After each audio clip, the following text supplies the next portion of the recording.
Dan saya akhirnya saya nak minta kepada tuan-tuan dan puan-puan pada masa yang sama juga. Ya. Saya melihatnya Ustaz, undi 18 tahun ini, minta maaf ni saya kena pesan sikit. Ya, tuan-tuan ya. Saya tidak bimbang sangat dengan anak Cina ni tuan-tuan. Sebab anak-anak Cina ini bab politik ni dia sentiasa, orang putih kata aware dan alert. Ini Ustaz dia tahu actually tak apalah Ustaz.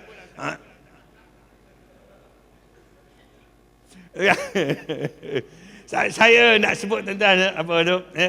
Kalau tuan-tuan tanya saya, anak Cina 18 tahun dengan anak Melayu 18 tahun, saya cukup bimbang dengan anak Melayu ni.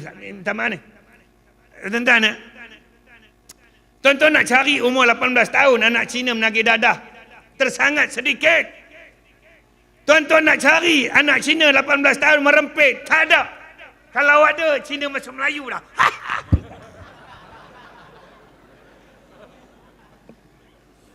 Saya, tuan-tuan. Kalau tuan-tuan nak cari anak Cina 18 tahun berpeleseran, buang masa, buat perkara-perkara yang tidak berfaedah, kalau tuan-tuan cari, saya kata hampir tiada.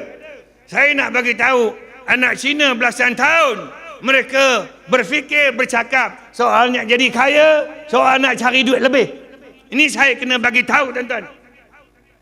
Tapi kalau tuan-tuan tengok anak-anak kita, minta maaf ni, bukan nak kutuk orang Melayu, tak ada. Saya nak sebut ni, kalau saya boleh menghadapi saudara mara, anak adik-beradik, kutukan. Kalau tuan-tuan tengok kadang-kadang naik kapal terbang, dia tengok kita macam nak telan tau.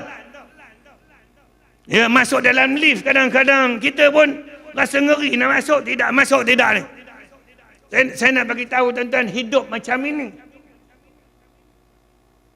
Sebab itu bila Ustaz Usyam cakap dengan tuan-tuan dan puan-puan ni, saya tak kisah. Tetapi bila saya cakap ni, saya kena fikir 2-3 kali. Nak cakap tidak, nak cakap tidak. Sebab itu bila saya sentuh sikit tentang bahasa Melayu, tuan-tuan jangan kecil hati. Ini satu pesanan saya.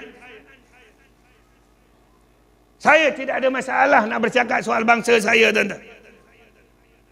Sebab itu tuan-tuan boleh tengok kubur dia hebat-hebat, mewah-mewah belaka. Sebab mereka banyak duit. Dunia pun banyak duit, mati pun banyak duit. Tapi saya bimbang, tuan-tuan dan puan-puan ini. Saya cukup bimbang. Tuan-tuan ambil 18 tahun. Ustaz sebut tadi dok main game lagi, tuan-tuan tengok. Dok main game, apa lagi tuan-tuan nak cakap tentang masalah anak-anak muda kita belasan tahun. Saya nak sebut tuan-tuan, 18 tahun anak-anak Islam kita ini masih belum lagi serius tentang politik, tentang ekonomi. Yang dia tahu asyik nak seronok. Tuan-tuan pergi ke tepi pantai di Terengganu tu, tuan-tuan tengok mereka berpeleseran dalam kereta, kena serbu masuk Lamborghini. Baru-baru ni tadi cerita dengan kitanya, buat kerja dalam kereta, di tepi pantai tu, orang duk ketuk, dia masuk ke bonet dia. Rupanya bonet dia tu daripada pintu seat belakang boleh masuk bonet. Orang serbu tengok tak ada orang. Tapi penguasa tu sikit punya terror, dia tengok belakang tak boleh tengok. Tengok daripada belakang kat bonet ada satu lubang kecil. Dia ambil baygon, nak cerita saya ni, dia ambil baygon, ubat nyamuk, ambil lubang tu, dia masuk tu, disembahnya, bergoyang bonet tu. Lambat tangkap Ustaz. Nak cerita tuan-tuan, sebut aja masalah kita belaka.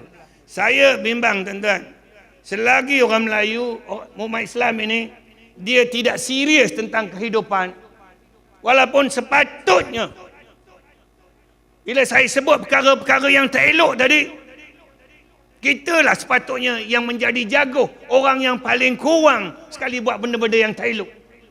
Sebab kita ada agama yang Nabi sebut, Al-Islamu ya'lu wa la yu'na alaih. Islam itu hebat, tinggi. Tidak ada benda lain yang boleh mengatasi dia. Makna hebat agama kita. Tetapi bila kita tengok masalah realiti umat Islam hari ini, kita yang paling banyak bermasalah. Sebab itu saya pohon tuan-tuan, kita kena kembali balik tuan-tuan. kembali balik menghayati agama kita ini. Kalau tuan-tuan nak menjana kekuatan, kalau tuan-tuan nak jaga maruah agama bangsa dan negara ini. Kalau tidak tuan-tuan, saya amat bimbang. Ya, walaupun apa tu Ustaz Usyam tu menyeru banyak, begitu bersemangatnya, saya bimbang kalau anak muda belasan tahun ini tidak bangkit, ketika mana 18 tahun itu adalah titik tolak untuk dia boleh bertanding dalam pilihan raya, dan juga 18 tahun dia boleh mengundi.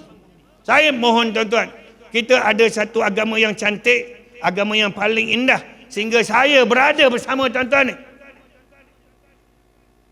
Dan terpaksa berdepan dengan macam-macam cabaran di depan ini. Semata-mata kerana sayangkan kepada agama kita ini. Dan saya mohon tuan-tuan ni, perkara ini tidak boleh berlaku dengan 2-3 orang je nak benda ni. Dia perlu disambut oleh seluruh umat Islam ini. Dan saya minta tuan-tuan, kita kena tarbiyah anak-anak kita ini, supaya serius, supaya bersungguh-sungguh dengan kehidupan ini. Kalau tidak, saya bimbang apa akan terjadi pada anak cucu cicit kita pada masa akan datang. Sekadar itu Ustaz kata nak habis 11.30. Ni itu payah ni, bila Cina dapat mikrofon, dia tak mau berhenti. Jadi minta maaf banyak Ustaz kalau terlebih cakap Ustaz, apa kan, dan saya nak mengulangi sekali lagi Ustaz apa yang saya sebut tadi. Tuan-tuan, kita ni berbeza dari segi rupa Tuan-tuan, dari segi rupa kita berbeza. Tapi saya nak ingatkan satu pada tuan-tuan dan perempuan. Apa pun berlaku kepada negara kita ini, rupa macam mana pun, mata besar ke, sepit ke, hidung mancung ke, kulit putih dan kulit hitam ke dan sebagainya, Allah Subhanahu Wa Taala tidak melihat semua itu. Saya minta tuan-tuan, kita berada di pentas ini pun atas dasar kerana Islam. Tuan-tuan, jangan lihat rupa, kulit kita, bangsa kita dan sebagainya, melainkan kita kena pertahankan agama kita yang mulia ini, insya-Allah. Assalamualaikum warahmatullahi wabarakatuh.